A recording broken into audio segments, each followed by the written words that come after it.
directorship, our leader who's going to lead us back to the majority, Kevin McCarthy. Thank you, Steve.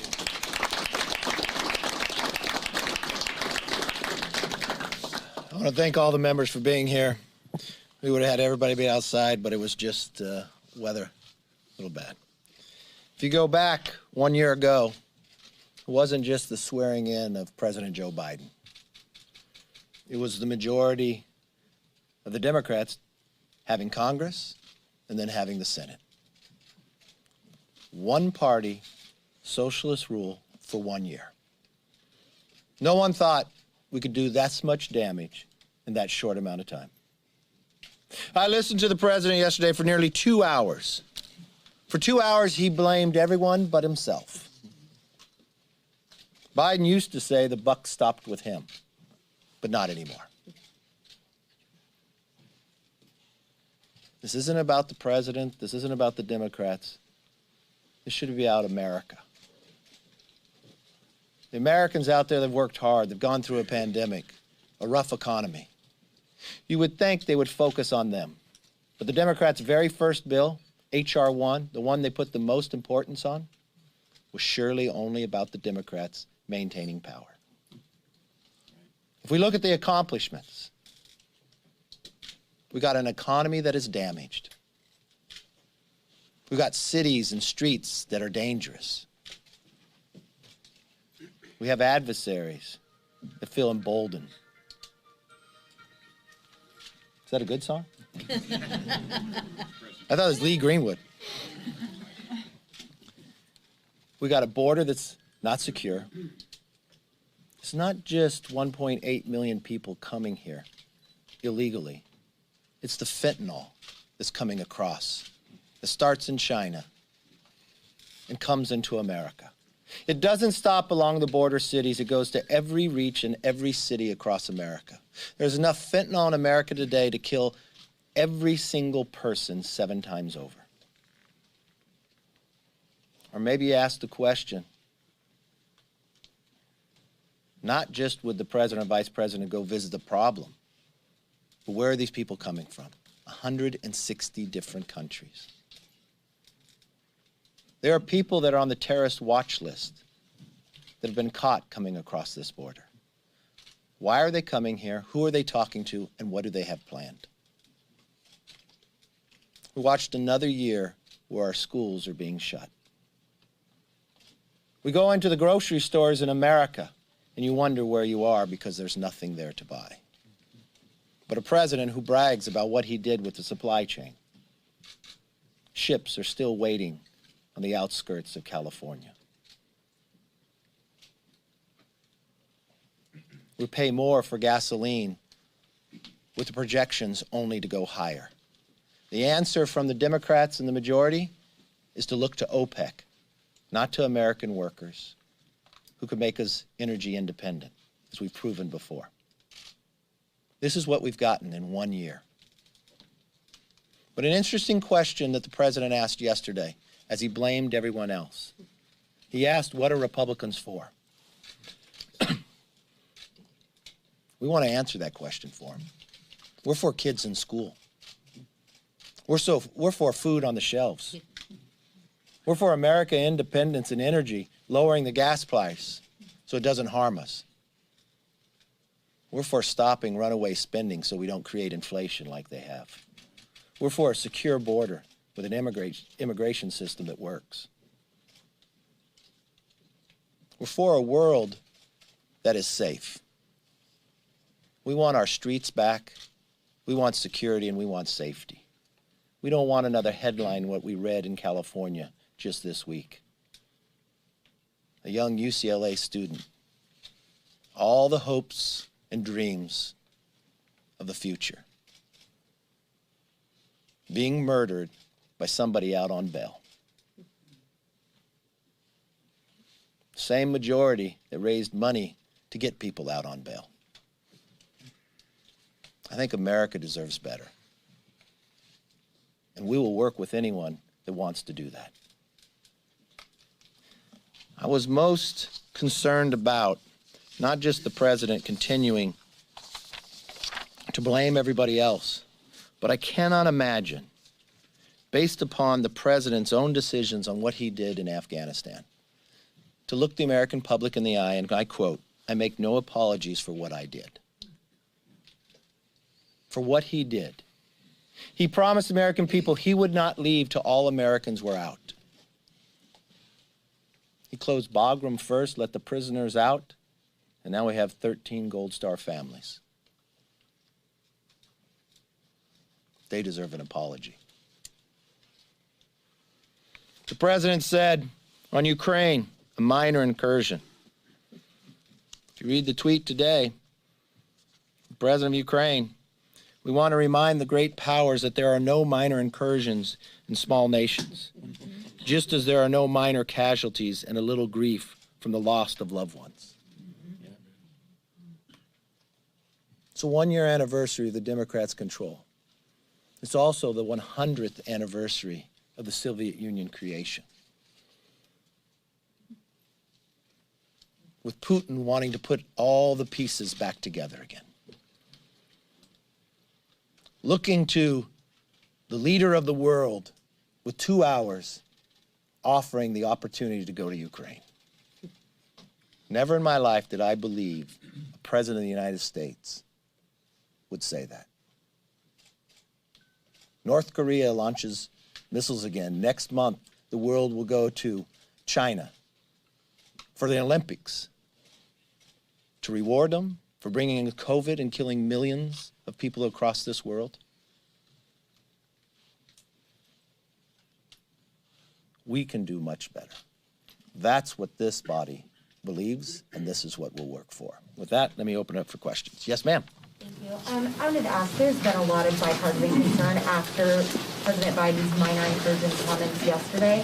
What should Congress's role be if Russia is to invade Ukraine? The first thing you want to do is make sure and deter them not to invade. The only thing we've heard from the administration is things that would happen after you invade, and a president said a small incursion will be less than a big incursion. It shouldn't just be America. NATO and everybody else should stand up and say this is wrong. Do not let history repeat itself just when the Olympics is about to happen again. And Putin could sit on a world stage and said, Biden allowed it. I think we should speak with one voice. I watched in the Senate, you had one of the actions this president take was shutting down a pipeline in America, but opening one up for Putin. And then when there was a vote in the Senate, as 100,000 Russian troops are on the border of Ukraine, the administration joined with Russia to lobby to make sure that was defeated.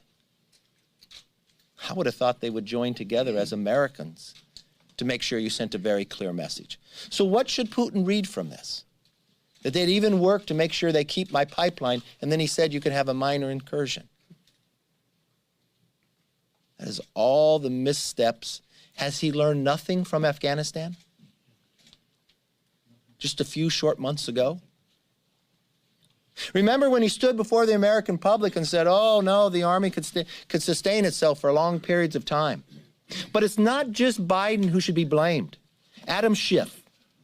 Adam Schiff took an intel committee and created it into a political committee.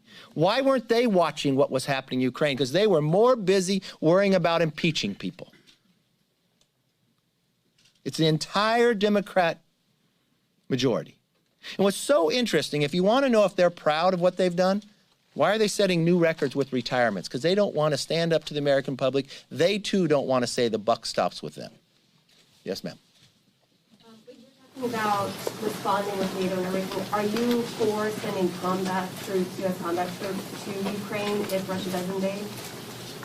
If Russia doesn't, you know what you should do if you want Russia not to invade? Give them deterrent not to do it. You've got the ability to put weapons. You've got the ability to put individuals in a place that would say this would not be the place to come. Why are we talking about everything after they do it? Because after they do it, you can't put it back in the bottle. I would think we should speak with one voice. But the voice that the president said yesterday is not the voice I think any other American would speak with. That's right. Yes, sir. Yeah, so Yesterday, the president, speaking on opposition from Republicans, asked, what are Republicans for? So your reaction to him saying Republicans are refusing to work across the aisle with this administration. Second question, are there elements... Let's back up. Where did I say we refuse to walk across the aisle? So let me walk you through what has happened in the last year.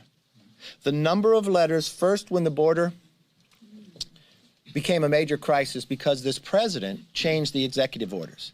A number of us went down to the border, I believe, in February. At that instance, as we were working with the Border Patrol, seeing what was happening, we uncovered that there were people on the terrorist watch list that were being arrested. We said in a press conference, the Democrats challenged us, said I was lying. We found out it was true. We sent a letter to the president, since he's never been to the border except in his 40-some year of elected office, drove by San Antonio one day. We said, let us come down and meet with you. Didn't respond. In every single issue, not just the border, the mandates, the inflation, transportation, others, we said, let's meet and work with you, Mr. President. Because we listened to his words 1 year ago today where he said he would work with both sides, that he was going to be a president for all. No. Everything he has done is to have one-party rule, one side vote for it and deny. When he talks about Build Back Better, has he ever met with us about it? No. But please, go on with your question. Well, that's the second part. Are there elements of Build Back Better that your caucus would support, like universal pre-K, for example? Well, let's take an example of the president coming into office. Prior to the president in office, we were in a pandemic. Every single bill we did dealing with COVID was bipartisan. We sat in a room with leaders on the other side, administration, and we worked it all out. The minute he became president, and they controlled the House and Senate, no longer were Republicans invited into the room. And what's the first thing they passed? Purely on partisan basis, $1.9 trillion. Put that in perspective. When the financial markets crashed and we needed to fund the economy, we were talking about $800 billion, $1.9 trillion after we had passed all the other bills, with only 9% going to COVID. They wanted to do it only on party rule. We warned them then that you would create inflation. 1 year later, we were right. 1 year later, when we need tests that he was going to promise, they weren't a part of that. More Americans have died from COVID last year than the year before, and we have vaccines. This is a president that quoted in his campaign, if you reached a certain level of casualties, the person shouldn't maintain being a president. Every action he's taken has been partisan. Every outcome, we have warned him prior to taking that action what would happen. Yes, sir. Perhaps a question for the conference chairwoman, but Sure. over the last couple of years, a lot of members of the conference have been critical of the proxy voting, saying it wasn't right. But now you get members of the conference using the proxy voting. Have minds changed about whether it should be used or not? You go right ahead. These are rules that Nancy Pelosi has put into place without any discussion with Republicans. These are the rules of this House. One rule, another that is unprecedented, is not allowing all reporters in this room. She has run this institution like an authoritarian leader. When it comes to proxies, the Republican majority, and I don't want to speak for the leader here, but we believe in in-person voting. When Republicans win back the House, that's what we are committed to. You have used the proxy voting, though, ma'am. It's the rules of the House. It's the rules of the House right now. So have a number of colleagues on both sides of the aisle. These are the rules that Nancy Pelosi sets. She sets the mask rule. She sets the magnetometer rules. I oppose both of those rules, but we use them. I use those rules because those are the rules that she has set. Thanks. Let me tell you, when Nancy Pelosi took in the House, this Congress, she changed the rules of the House that never happened before.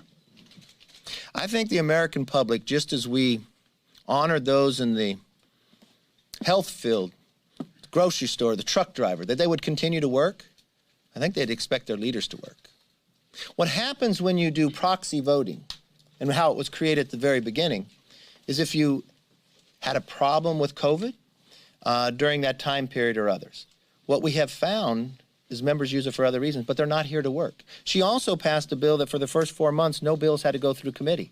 She then also changed the rules that the minority could not have an amendment, a motion to recommit.